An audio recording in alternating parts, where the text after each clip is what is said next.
Hi friends, welcome to Chennai food.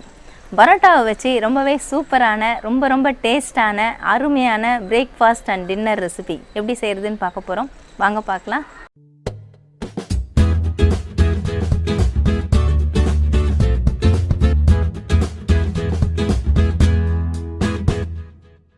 அடுப்பு on பண்ணிட்டு அடுப்புல கடாய் வச்சுக்கோங்க. இப்போ கடாய் நல்லாவே ஹீட் ஆயிடுச்சு. நான் 2 டேபிள்ஸ்பூன் அளவுக்கு ஆயில் எடுத்துர்க்கேன். அதில் சேர்த்துக்கிறேன். 2 மீடியம் சைஸ் வெங்காயத்தை பொடியா நறுக்கி வச்சிருக்கேன். அதையும் இதில் சேர்த்துக்கலாம்.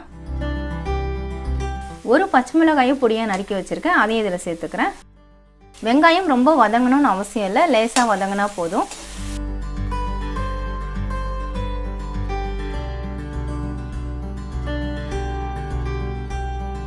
வெங்காயம் இப்போ ஓரளவுக்கு வதங்கிடுச்சுங்க. இப்போ நம்ம இஞ்சி பூண்டு பேஸ்ட் சேர்த்துக்கலாம். நான் 1 ஸ்பூன் அளவுக்கு இஞ்சி பூண்டு பேஸ்ட் எடுத்துருக்கேன். அதை இதில் சேர்த்துடுறேன்.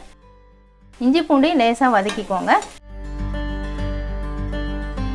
இஞ்சி பூண்டையும் நான் லேசாக வதக்கிட்டேன். இப்போ தக்காளி சேர்த்து விட்டுக்கலாம். நான் ஒரு பெரிய தக்காளியை பொடியாக நறுக்கி வச்சுருக்கேன். அதை இதில் சேர்த்துக்கிறேன். தக்காளி நல்லா வதங்கணும்.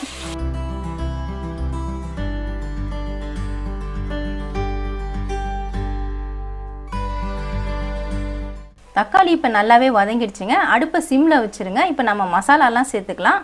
நான் 1 ஸ்பூன் அளவுக்கு ரெட் சில்லி பவுடர் எடுத்துருக்கேன். அதில் சேர்த்துக்கிறேன். 1/2 ஸ்பூன் மஞ்சள் தூள் அதையும் சேர்த்துக்கலாம். 1 ஸ்பூன் சிக்கன் மசாலா அதையும் சேர்த்துக்கலாம். உங்கள்கிட்ட சிக்கன் மசாலா இல்லைன்னா கரம் மசாலா சேர்த்துக்கோங்க. 1/2 ஸ்பூன் அளவுக்கு மிளகுத்தூள் அதையும் சேர்த்துடுறேன். 1/2 ஸ்பூன் சீரகப்பொடி அதையும் சேர்த்துக்கலாம். தேவையான அளவு உப்பு சேர்த்துக்கோங்க. நான் 1 ஸ்பூன் அளவுக்கு சால்ட் எடுத்துருக்கேன். அதையும் சேர்த்துடுறேன். நல்லா கலந்து விட்டுக்கோங்க. மசாலா சேர்த்துட்டு நல்லா கலந்து விட்டுட்டேன். பாருங்கள், இப்போ எண்ணெய் நல்லா பிரிஞ்சு வருது. இப்போ நம்ம முட்டையை உடச்சி ஊற்றிக்கலாம். நான் 2 முட்டை எடுத்திருக்கேன். அதை நான் உடச்சி ஊற்றிடுறேன்.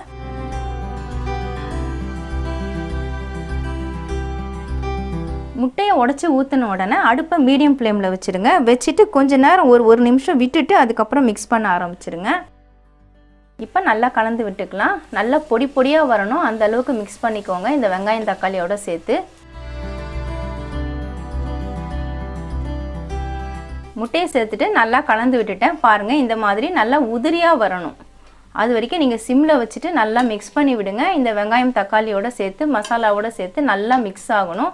இந்த மாதிரி உதிரியாக வந்ததுக்கப்புறமா தான் நாம் பரோட்டாவை சேர்க்கணும். நான் 2 பரோட்டாவை சுட்டுட்டு பிச்சு வச்சுருக்கேன். நீங்கள் இதை செய்யறதுக்கு ஆரம்பிக்கும் பொழுது பரோட்டாவை சுட்டு நல்லா ஆற வச்சுட்டு இந்த மாதிரி சின்ன சின்ன பீசஸாக பிச்சு எடுத்துக்கோங்க. நான் 2 பரோட்டா எடுத்ததுனால தான் 2 முட்டை சேர்த்துருக்கேன். நீங்கள் எவ்வளவு பரோட்டா எடுக்கிறீங்களோ அதுக்கு தகுந்த போல் முட்டை சேர்த்துக்கணும். இப்போ இந்த பரோட்டாவை இதில் சேர்த்து விட்டுட்டு நல்லா மிக்ஸ் பண்ணிக்கலாம். நல்லா கலந்து விட்டுக்கோங்க.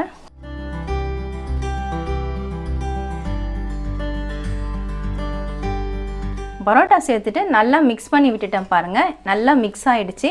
இந்த சமயத்தில் நீங்கள் இந்த கரண்டியை வச்சு நல்லா இப்படி குத்தி விட்டுக்கலாம். இல்லைனா டம்ளரை வச்சு கூட குத்தி விட்டுக்கலாம். நான் கரண்டியிலே லைட்ஸாக இந்த மாதிரி குத்தி விடுறேன். குத்தி விடும்பொழுது இன்னும் நல்லா மிக்ஸ் ஆகிடும்.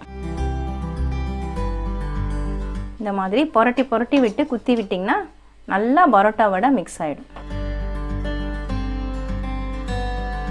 கொஞ்சமாக கொத்தமல்லி தழை தூவி விட்டுடலாம். அவ்வளவுதாங்க. நான் இப்போ அடுப்பை ஆஃப் பண்ணிடுறேன். அருமையான முட்டை கொத்து பரோட்டா ரெடி ஆயிடுச்சு. நம்ம வீட்டிலே ரொம்ப ஈஸியாக செய்யலாங்க. ரொம்ப டேஸ்ட்டாக இருக்கும். நீங்கள் பரோட்டாவுக்கு சால்னாலாம் வச்சு சாப்பிடும்பொழுது கிடைக்கக்கூடிய டேஸ்ட்டை விட இது அதிகமான டேஸ்ட்டாகவே கிடைக்கும். உங்கள் வீட்டில் இருக்கக்கூடிய குட்டீஸ்க்கெலாம் ரெடி பண்ணி கொடுத்தீங்கன்னா விரும்பி சாப்பிடுவாங்க. கண்டிப்பாக ட்ரை பண்ணி பாருங்கள். ரொம்பவே டேஸ்டான முட்டை பரோட்டா எப்படி செய்கிறதுன்னு வீடியோவில் பார்த்துருப்பீங்க. ரொம்ப ஈஸியாக செய்யலாங்க. ரொம்ப அருமையாக இருக்கும். கண்டிப்பாக ட்ரை பண்ணி பாருங்கள். உங்களுக்கு இந்த வீடியோ பிடிச்சிருந்தா லைக் பண்ணுங்கள், ஷேர் பண்ணுங்கள், சப்ஸ்கிரைப் பண்ணுங்கள். சப்ஸ்கிரைப் பண்ணவங்க மறக்காமல் பெல் பட்டனை கிளிக் பண்ணுங்கள். இந்த வீடியோவில் ஏதாவது டவுட்ஸ் இருந்தால் கமெண்ட்ஸில் கேளுங்க. உங்களுக்கு ஏதாவது ரெசிபி வீடியோ வேணும்னாலும் கமெண்ட்ஸில் கேளுங்க. நமக்கு இன்னும் 2 சேனல் இருக்குங்க. அந்த சேனலுக்கான லிங்க் நான் டிஸ்கிரிப்ஷனில் கொடுத்துருக்கேன். நீங்கள் லிங்கை கிளிக் பண்ணி சேனலை ஓப்பன் பண்ணி பாருங்கள். உங்களுக்கு இந்த சேனல் பிடிச்சிருந்தா சப்ஸ்கிரைப் பண்ணிக்கோங்க. நன்றி, வணக்கம்.